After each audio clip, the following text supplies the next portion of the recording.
campagne sucrière s'étend en France de septembre à décembre.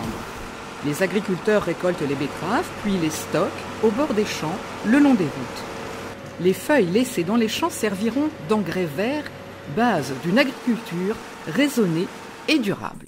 On enlève la terre accolée aux betteraves grâce à un déterreur. Puis, les betteraves sont chargées dans de grands camions pour être acheminées jusqu'à la sucrerie. Là, les racines sont pesées et un échantillon est analysé. La teneur en sucre, la quantité de terre résiduelle et le poids de la cargaison déterminent la rémunération de l'agriculteur.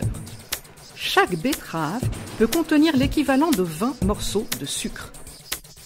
Durant la campagne, la sucrerie fonctionne 7 jours sur 7, nuit et jour, sans interruption.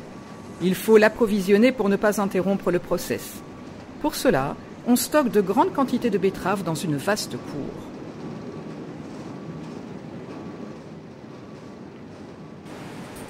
Les betteraves sont lavées et brassées dans un puissant courant d'eau pour éliminer la terre et les graviers qui seront réutilisés sur les routes et les chemins.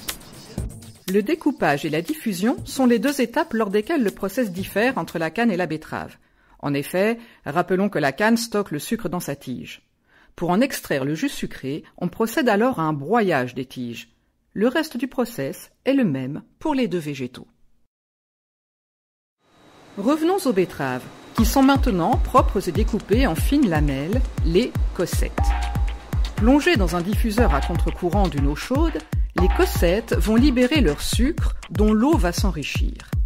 Les cossettes épuisées sont le principal coproduit de la betterave. Elles sont appelées pulpes et utilisées pour nourrir les animaux sous forme séchée ou non. Le jus sucré obtenu par diffusion contient tout le sucre de la betterave, mais aussi des impuretés qu'il faut éliminer, des sels minéraux, des composés organiques. On ajoute alors au jus sucré du lait de chaux issu de pierres calcaires, puis du gaz carbonique qui, par réaction, précipite les impuretés. C'est ce qu'on appelle l'épuration. Toutes ces étapes sont contrôlées par les employés de la sucrerie. Ils veillent au bon déroulement du process, dans le respect des règles de sécurité et d'hygiène. On concentre le jus sucré clair en évaporant progressivement l'eau. Le jus traverse une série de chaudières où la température et la pression diminuent progressivement de l'une à l'autre. La vapeur récupérée de chaque évaporateur alimente en série l'évaporateur suivant. Ainsi, on économise de l'énergie. Au terme du circuit, le jus est devenu sirop et contient environ 70% de sucre. Le sirop achève sa concentration dans des chaudières à cuire. On y introduit de très fins cristaux de sucre glace pour l'ensemencer. Les cristaux vont se nourrir du sucre du sirop et grossir petit à petit. On obtient une masse cuite composée de très nombreux cristaux enrobés d'un épais sirop.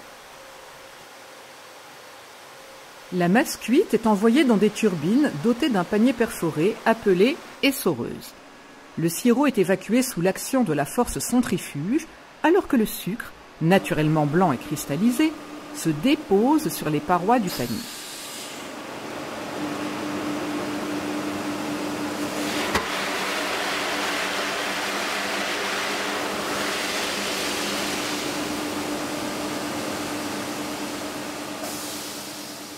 Le sucre blanc, cristallisé, encore chaud et humide, est envoyé dans des appareils de séchage à air chaud.